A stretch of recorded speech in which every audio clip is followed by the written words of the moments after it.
부활의 권능을 경험하는 여러분, 오늘 말씀은 부활의 정인의 편에 서시는 하나님이란 제목으로 함께 은혜를 나누고자 합니다.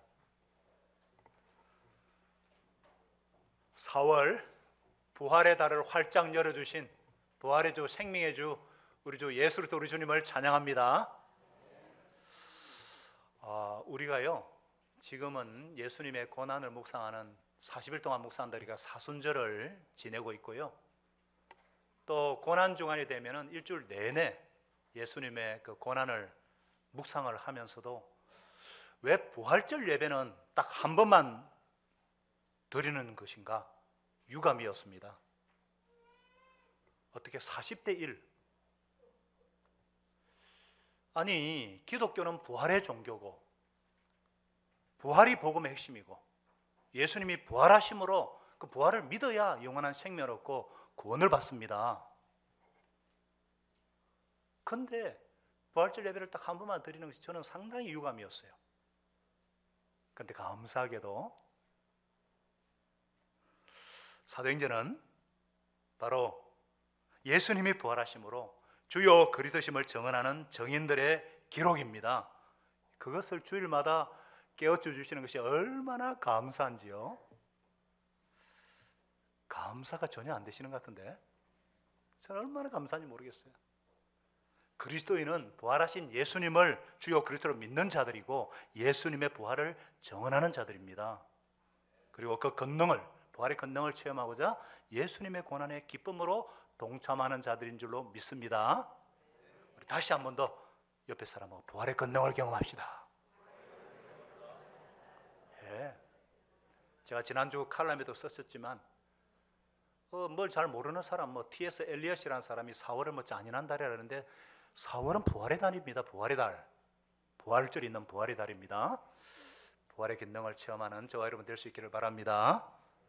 자, 오늘 말씀은요 지난주에 이어서 예루살렘에 붙잡힌 바울이 어떤 과정을 통해서 유대인들로부터 보호가 되는지 보여주고 있어요. 바울을 체포한 이 천부장이 그가 로마 시민인 것을 알고 난 후에 이 사람이 무슨 죄가 있었는가 알아보려고 재판을 이렇게 소집하는 장면에서 오늘 말씀은 시작됩니다. 그런데 이 재판에서 바울이 아주 놀라운 고백을 합니다.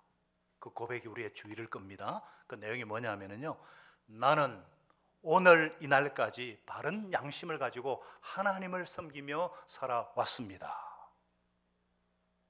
어떻게 이런 고백을 할 수 있을까? 오늘까지라고 한 것을 볼 때에 짧은 기간 그랬다는 것이 아니고요, 줄곧 이제껏 살아오는 동안에 그랬다는 것이죠. 여러분, 과연 이런 고백이 가능할까요? 어떻게 오늘까지 정말 부끄러울 것이 없을 정도로 하나님을 섬기며 살았다. 최근에 이 동주라는 영화가 절찬리에 상영이 되었습니다만 아마 본 분들 많을 거예요.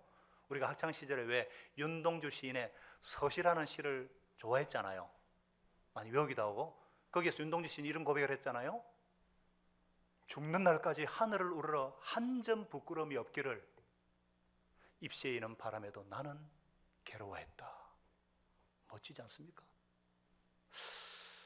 아니, 한 점 부끄러움이 없기를 이렇게 선언을 하니까, 근데 그 다음에는 그래 놓고 보니까 입시에 있는 바람에도 나는 괴로웠다는 거예요. 이게 뭐냐면 사실요, 내가 살아온 모습을 보니까 그렇지 못했다는 아주 솔직하고 인간적인 고백이거든요.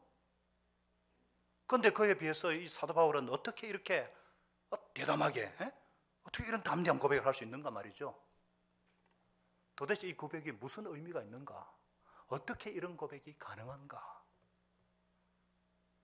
오늘 하나님께서 저와 여러분에게 들려주시는 음성을 들을 수 있기를 소망합니다. 첫째로 크리스찬은요 바른 양심으로 사는 자라는 거예요. 자, 바울을 결박한 천부장이요, 이튿날 유대인들이 무슨 일로 그를 고발하는지 진상을 알고자 해서 그 결박을 풀고 공회를 모으고 바울을 그들 앞에 세웠습니다. 목장 성경 공부를 통해서 공부하셨겠지만 이 공회는 산헤드린을 의미하는 것으로 그 당시 70명으로 구성된 유대 최고 의결기관입니다. 대제사장이 의장이 되어서 정치, 종교 그리고 사회 전반에 걸쳐서 율법의 해석을 통해서 판정하는 대법원이나 국회와 같아요. 여기서 바울이 공회 의원들 앞에서 그 고백을 합니다. 의원 여러분들, 나는 오늘까지 범사의 양심을 따라 하나님을 섬기며 살아왔습니다. 얼마나 대담하고 대단한 고백입니까? 그는 누구를 만나든지 어디에 있든지 당당하게 자기의 신앙을 고백했습니다. 이거 쉬운 고백 아닙니다만은 하나님을 믿는 사람들, 성경의 인물들은요 늘 이런 고백을 했습니다. 예를 들어서 시편 26편에 보면은요, 시편 기자가 이런 고백을 하죠. 내가 나의 완전함에 행하여 싸우며 흔들리지 아니하고 여호와를 의지하여 싸우니 여호와여 나를 판단하소서. 여호와를 나를 살피시고 시험하사 내 뜻과 내 양심을 단련하소서. 자, 이런 고백들을 통해서 알 수 있는 것이 그리스도인, 기독교인이란 가장 분명한 표식은 뭐냐면요, 바른 양심을 가지고 사는 것이다, 이렇게 말할 수가 있어요. 바른 양심을 가지고 사는, 하나님 앞에서.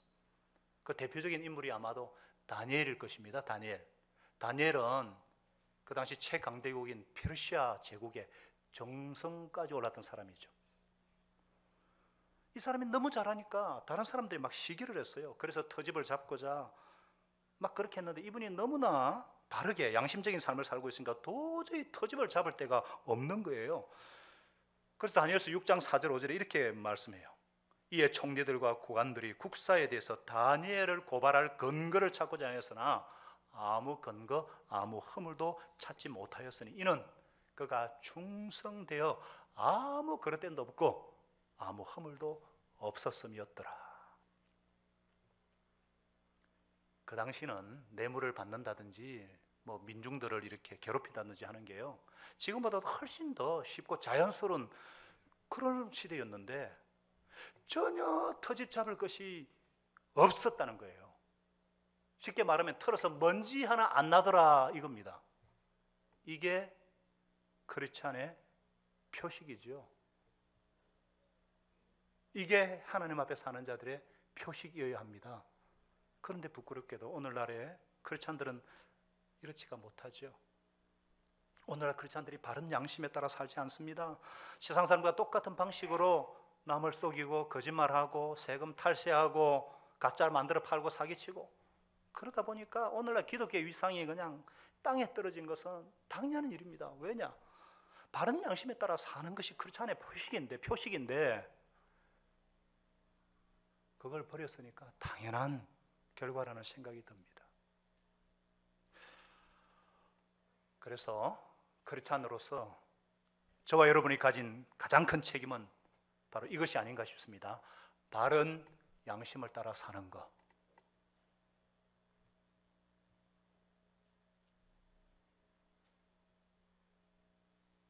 그래서 먼저 저와 여러분들이요, 우리가 우리의 기대치를 높여야 합니다.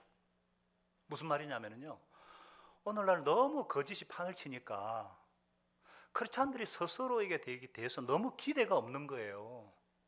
그래서 뭐냐고 하냐면요, 야, 털어서 먼지 안 나는 사람 있냐? 사람이 다 그렇지 뭐, 관행이야. 이렇게 지레 포기하며 사는 거예요.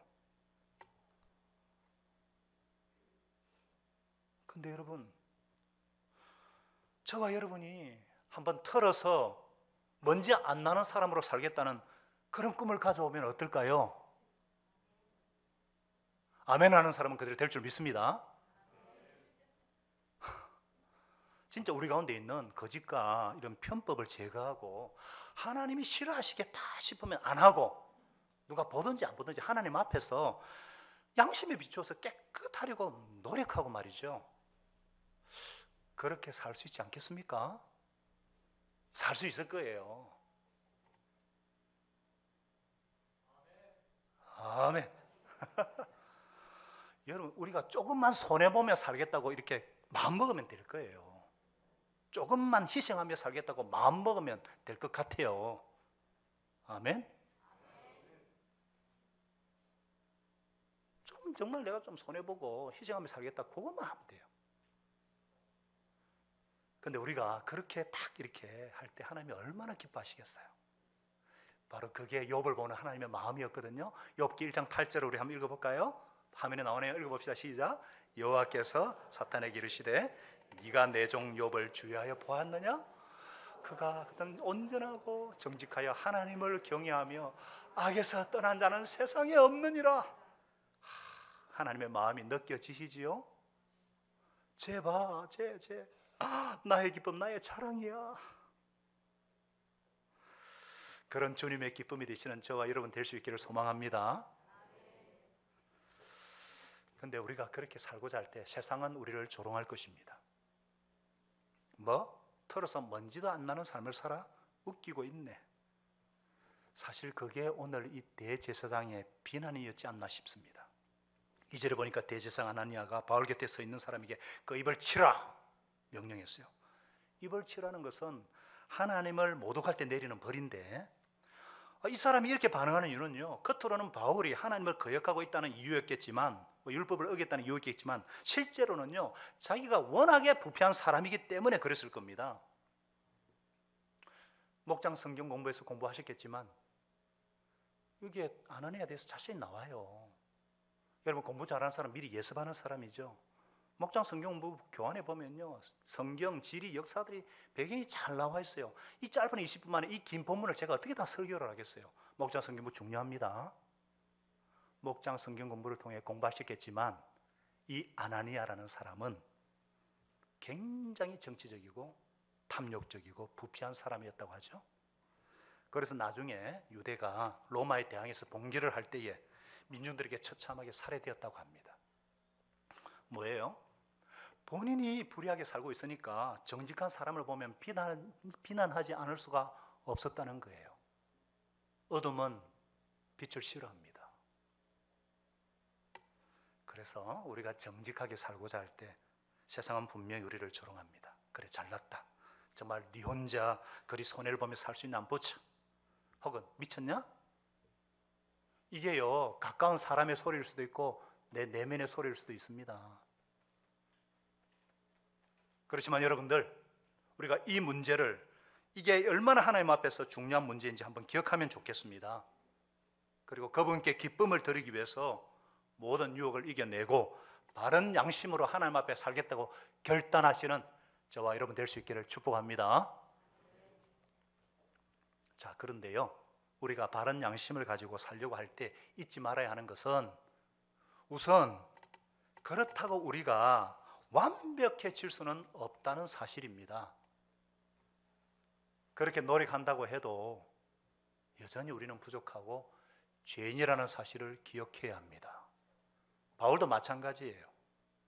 그도 어떤 상황이 되니까 실수를 연발합니다. 3절에 바울이 그렇게 말했죠. 회칠한 담이여, 하나님이 너를 치시리로다. 네가 나를 율법대로 심판한다고 앉아서 율법을 어기고 나를 치라느냐. 자, 이 구절이 정확하게 어떤 상황이었는지 학자들마다 논란이 좀 있어요. 어떤 사람은 바울이 준엄하게 꾸짖은 것이다 말하는 사람도 있고, 또 어떤 사람은 바울이 그가 누구인지 몰라서 그랬던 거다 얘기하는 사람이 있는데, 실은요 바울이 분을 못 참고 성질을 낸 겁니다. 부정한 대제사장에 대한 분노도 있는데다가 율법대로 처리하지 않는 것에 대해서 화가 나니까 자기도 모르게 불같이 노를 뿜는 거예요. 회칠한 담이요, 하나님이 당신을 치실 것이요, 야 위선자야, 이 말이거든요. 그리고 나서 옆에 있는 사람이 당신 지금 대제사장에게 그게 할 말이요, 그러니까 아차 싶었던 모양이에요. 나는 그가 대제사장인 줄 알지 못하고 했어. 성경에 기록하기를 너의 백성의 지도자를 욕하지 말라고 하였어. 근데 이게 말이 되는 소리예요? 아니, 재판석에 앉아있는 사람이 대제사장이라는 것을 몰랐을 리가 없죠. 바울이 자기도 모르게 대충 얼머무리고 있는 거예요. 바울은 원래부터 버럭하는 성질을 가진 사람인 것 같아요. 그와 한 번 안 붙은 사람이 없거든요. 젊었을 때는 자기를 키워준 바나바와 대판 싸우고 헤어졌잖아요. 그리고는 그 당시 교회 기둥이라고 할 수 있는 베드로에게, 베드로가 실수를 한번 하니까 막 용납하지 않습니다. 갈라디아서 2장에 나와요. 이렇게 버럭하는 성품이 안 죽고요, 예수님을 만난 지 30년이 지났는데도 지금에도 튀어나오는 거예요. 왜 그래요? 우리가 죄인이라서 그렇습니다. 우리도 집에서 아내한테 혹은 자녀들한테 버럭할 때가 있고요, 목자 모임 하다가도 버럭할 때가 있잖아요. 전혀 안 거시는 것 같은데 저만 그렇습니까? 이 정도 내가 신앙생활 했고 이 정도 연륜이면 변화될 때도 됐는데 하면서도 한 번씩 분노의 감정에 사로잡히면 나도 모르게 폭발하는 이 분노 폭발성 인격장애와 같은 이런 내 모습 보면 절망할 때가 있죠. 그래서 여러분들, 우리가 바른 양심을 따라 살려고 할 때 기억해야 하는 것은 우리가 여전히 부족한 사람이지 그런다고 의인이 된 것은 아니라는 사실이에요. 그럼에도 저와 여러분들이 이렇게 할 수 있는 것은 첫째는 예수님의 보혈의 은혜 때문이고, 또 나의 의가 아니고 우리의 부족함에도 여전히 나를 용납해 주시고 받아주시는 하나님의 은혜 때문인 줄 믿습니다. 그거 인정하는 겁니다. 그걸 알고 인정할 때 비로소 우리가 교만하지 않을 수가 있고요, 여기에 바로 사도 바울의 이 고백의 비밀이 담겨 있습니다. 우리 스스로 힘으로 어려워지려고 할 때 절대로 이런 고백을 할 수가 없습니다. 무슨 말이냐면은, 사실 하나님을 모르는 사람들도 정직함을 추구합니다. 다른 종교에서도요, 다 어렵게 살아라 이렇게 가르치죠.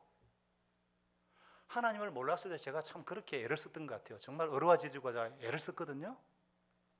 근데 하나님을 모르는 사람은요, 그게 내 의를 세우기 위해서 내 힘으로 하는 노력입니다. 사람이 자기 힘으로 어려워지려고 할 때는 반드시 죄책감이 따라오게 되어 있습니다. 왜 그래요? 노력해도 안 되거든요.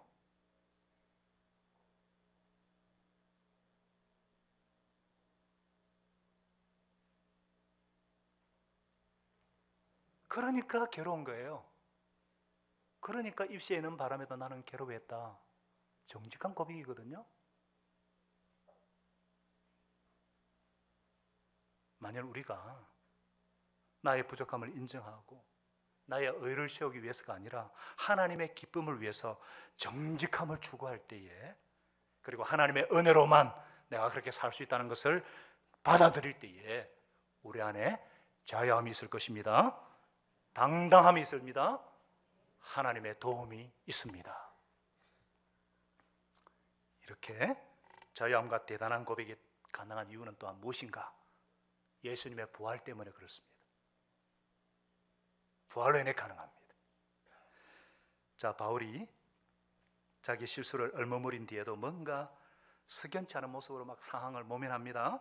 6절에서 9절까지 보면요, 마치 공회원 중에 일부가 사두개인이고 일부는 바리새인인 줄 알고 나도 바리새인이고 바리새인의 아들로서 부활 때문에 신문을 받노라 이렇게 변론을 해요.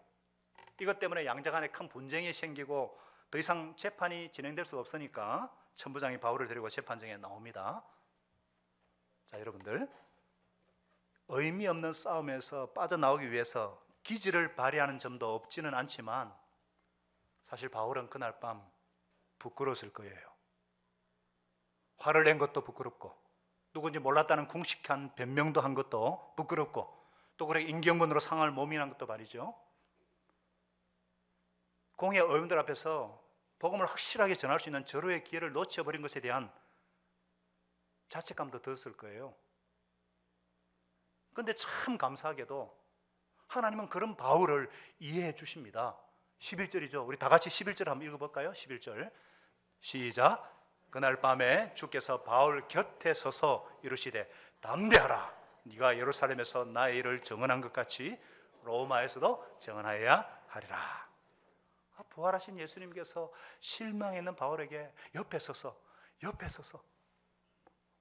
토닥토닥 하시면서 괜찮아, 들고 일어나, 훨씬 더 중요한 일이 있어, 이런 일에 기죽으면 안 돼, 격려하시는 모습을 볼 수 있잖아요. 곁에 서서 그랬잖아요. 옆에 분 한번 어깨 동무하면서 괜찮아 해봅시다. 괜찮아? 이렇게 하셨다는 거예요. 그럴 수가 있어. 바로 가낼 수도 있지 뭐. 죄인인데. 그러면서 주님이 말씀하신 뭐냐? 네가 이곳에서 나의 부활을 증언하는 것 같이 로마에서도 부활을 증언하여야 할 것이니라. 하나님은 적극적으로 바울의 편이 되어 주십니다. 부활의 증인으로서의 사명을 감당하도록 그의 편이 되어 주시는 하나님을 찬양합니다. 자, 어쨌거나 여러분, 바울의 변론의 핵심은요, 죽은 자의 소망, 곧 예수님의 부활 때문이었어요. 죽은 자의 소망, 곧 부활로 말미암아 내가 신문을 밟노라. 사랑하시는 여러분, 사도행전의 주제는 예수 그리스도의 부활입니다. 사도행전은 예수님이 부활하심으로 주요 그리스도 되심을 증언하는 예수 부활 증인들의 기록입니다. 그래서 예수님이 부활하신 후에 너희가 성령으로 긍휼을 받고 성령 충만함을 받으면 땅 끝까지 내 증인이 될 것이다. 이 말씀대로 예수님이 부활하셨다는 것을 증언하는 것이 사도행전이잖아요. 하나님이 죽은 자 가운데서 그를 다시 살리셨으니 우리가 이래 증인이다. 모든 사도들이 그것을 증언했거든요. 바울은 특히 어떻습니까? 정오의 태양빛보다 더 밝은 빛으로 찾아오신 이 부활의 주님을 만났을 때 이 바울은 뒤집어졌잖아요. 사도행전 26장에는요 더 자세하게 그 상황을 이렇게 고백하고 있어요. 주님 누구시니까? 나는 네가 박해하는 예수라. 일어나 너의 발로 서라. 내가 너에게 나타난 것은 곧 네가 나를 본 일과 장차 내가 너에게 나타난 일에 너로 종과 정인을 삼으려 함이니 이스라엘과 이방인들에게 내가 너를 구원하여 그들을 보내어 그 눈을 뜨게 하여 어둠에서 빛으로 사탄의 권세에서 하나님께로 돌아오게 하고 죄사함과 나를 믿어 거룩하게 된 무리 가운데서 기업을 얻게 하리라. 아멘. 여러분, 바울은 이 부활하신 예수님의 그 부활을 증언하기 위해서 그 증인이 되기 위해서 지금까지 달려왔습니다. 1차, 2차, 3차 전도 여행을 통해서 수많은 교회를 세웠고 제자들을 세웠습니다. 예수님의 부활로 인해서 어둠에서 빛으로 온갖 죄악과 흑암의 권세에서 하나님 나라로 옮겨지는 생명의 역사가 일어났습니다.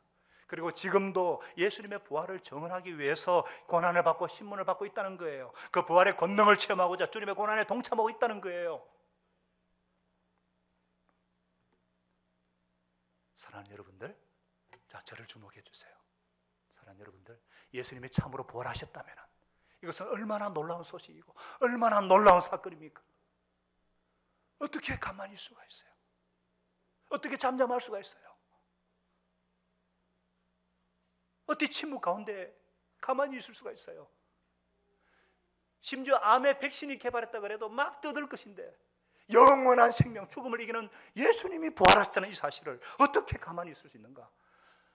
나사로의 죽음 앞에 예수님이 이렇게 선포하셨잖아요. 나는 부활이요 생명이니 나를 믿는 자는 죽어도 살 것, 살아서 나를 믿는 자는 영원히 죽지 아니하리라.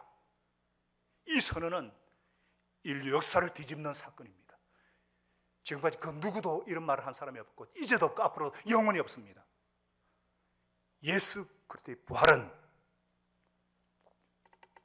자신의 부활로 끝난 것이 아닙니다. 나를 믿는 자는 너희도 살리라. 예수님의 부활은 우리도 부활할 것이라는 보증이라는 것입니다. 성경은 예수 믿는 사람들이 우리가 단지 죽음 이후에 부활만 약속되어 있다고 가르치는 것이 아닙니다. 예수 그리스도를 죽은 자로 살리신 부활의 능력이, 그 실제적인 부활의 능력을 날마다 우리 삶의 현장 속에서 매일매일 경험하며 살아갈 수 있다고 말씀하고 있습니다. 아멘이십니까? 여러분, 이 세상을 지배하는 가장 강력한 힘이 있다면 그건 죽음이죠. 죽음은 모든 것을 지배하고 모든 것을 삼킵니다. 그 누구도 죽음 앞에 설 수가 없어요. 그런데 이 죽음을 패배시킨 힘이 무엇이에요? 부활의 힘. 예수님의 부활. 죽음을 패배시킨 이 부활의 힘, 그 부활의 능력, 예수를 죽은 자가 되신 그 부활의 능력이 우리와 함께 한다면, 부활하신 예수님이 우리와 함께 한다면 우리가 이 세상을 살아가면서 이 세상에 만나는 어떤 시련과 어떤 고난과 어떤 어려운 자리를 할지라도 또 내 모습이 실망스러울지라도 우리는 좌절하지 않습니다. 절망하지 않습니다. 다시 일어설 수 있습니다. 도전할 수 있습니다. 돌파할 수가 있습니다. 브레이크스루. 우리는 죽음 건너편에 있는 죽은 자의 소망, 부활을 믿는 사람들이기 때문입니다. 할렐루야.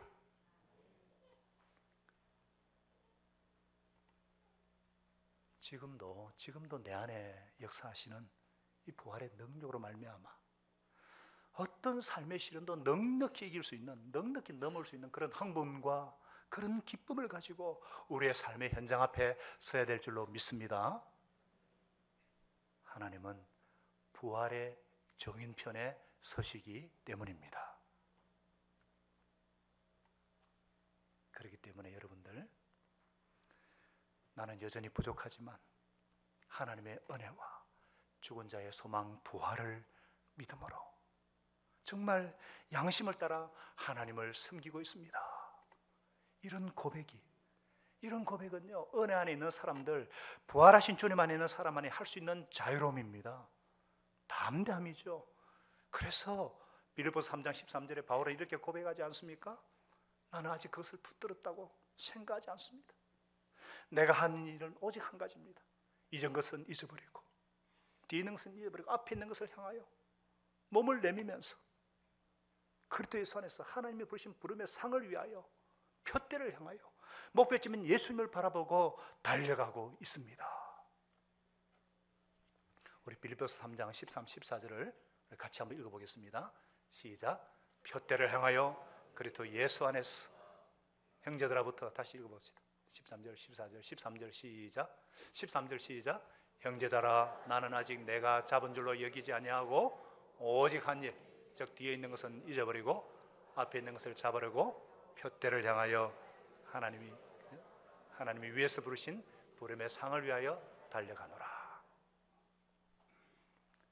그래서 우리가 바르게 살려고 노력해야 되지만 동시에 내가 부족하다는 것을 주님 앞에 끊임없이 고백하고 부활하신 예수님을 바라보고 일어설 수 있기를 바랍니다. 주님께 감사 돌리는 삶을 사는 저와 여러분 될 수 있기를 바랍니다. 그럴 때 우리가 교만을 피할 수가 있고 또 남을 향해서, 나를 향해서 정죄하지 않을 수가 있습니다. 이런 자를 성경은 의인이라고 부릅니다. 오직 의인은 믿음으로 말미암아 살리라. 예수 부활을 믿음으로 구원을 받았고 오늘도 이 믿음으로 살리라, 살아가리라, 이런 고백을 하는 저와 여러분 될 수 있기를 예수님의 이름으로 축복합니다. 자, 이렇게 부활의 정인된 삶을 살리는 사람들에게 하나님은요 어떤 식으로 도우신다는 거예요. 사람을 붙여주든지 피할 길을 주시든지. 자, 16절에 보면요, 우리가 12절부터 다 안 읽었지만 성경 했다 치고 16절에 보면 바울의 생질이, 바울의 조카가 이 바울을 죽이기 전에는 물도 한 모금 마시지 않겠다 특공대 바울의 암살단 40명 그 작전을 몰래 알려주었다는 것입니다. 바울이 예루살렘으로 와서 가족들을 만났다는 정황이 전혀 없는데 30년 동안 바울은 선교 여행만 했잖아요. 그런데 어릴 때 헤어져서 바울과 별로 정도 없을 것 같은 이 누이의 아들에게 외삼촌을 도와야겠다는 이 마음이 생겼다는 거예요. 무엇입니까? 하나님께서 주신 것이죠. 우리가 하나님의 뜻대로 살려고 하면 하나님은 돕는 사람을 붙여주신다는 것입니다. 부활의 정인편에 서시는 하나님이십니다. 천부장도 그런 사람들 중에 한 명이에요. 사람들이 죽이려 한다는 말을 듣고 이 사람이 일사천리로 그냥 일을 처리하는지 몰라요. 우리 23절에 보니까 천부장이 백부장 둘을 불러가지고 밤 제3시에 밤 9시에 가이사랴에 갈 보병 200명, 기병 70명, 장병 200명을 준비하라 명령합니다. 자, 바울의 호송단의 규모를 한번 보십시오. 470명의 완전 무장한 로마 군병들, 그 당시 최강대국 로마 군병들의 철통 같은 보호 가운데 안전하게 가게 됩니다. 게다가 총독에게 편지를 써가지고요, 이 사람은 무죄고 생명의 위협을 받고 있다는 것도 알립니다. 그래서 오늘 본문의 마지막 것을 보면 이렇게 끝이 납니다. 총독이 그 편지를 읽고 35절에 너를 고발하는 사람들이 오거든 내 말을 들으리라 하고 헤롯 궁에 그를 지키라고 명령했다는 거예요. 이제 위험이 끝나고 안전한 보석에 들어갔다는 얘기죠. 하나님은요, 예수님의 부활을 증언할 사람 편에 서신다는 것입니다. 사랑하는 여러분, 우리가 하나님의 뜻 안에서 바른 양심을 가지고 부활의 정인된 삶을 산다는 거 쉽지 않지만 그렇게 살고자 결심할 때에 하나님은 반드시 또 없는 사람을 붙여주시든지 피할 길을 주신다는 사실입니다. 이것을 경험한 바울은 고린도서 10장 13절에 이렇게 고백했습니다. 우리 고린도서 10장 13절도 같이 읽어봅시다. 이걸 외워야 됩니다. 시작. 사람이 감당할 시험 밖에는 너희가 당한 것이 없나니 오직 하나님은 미쁘시사 너희가 감당하지 못할 시험 당함을 허락하지 아니하시고 시험을 당할 때에는 또한 피할 길을 내사 너희로 능히 감당하게 하시느니라. 아멘. 우리가 감당하지 못할 시험 당함을 허락하지 않는다는 거예요. 신실하신 하나님은 감당할 수 있는 힘을 주시든지 피할 길을 주시는지. 할렐루야.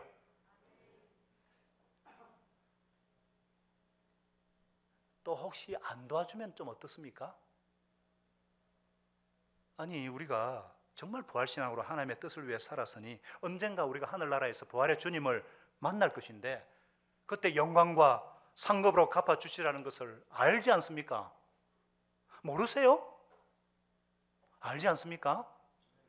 그거를 아는 다니엘 친구들이 이렇게 고백했잖아요. 다니엘 3장 17절에 왕이여, 우리가 섬기는 하나님이 계신다면 우리를 맹렬히 타는 풀무불 가운데서 능히 건져내시겠고 왕의 손에서도 건져내시리다.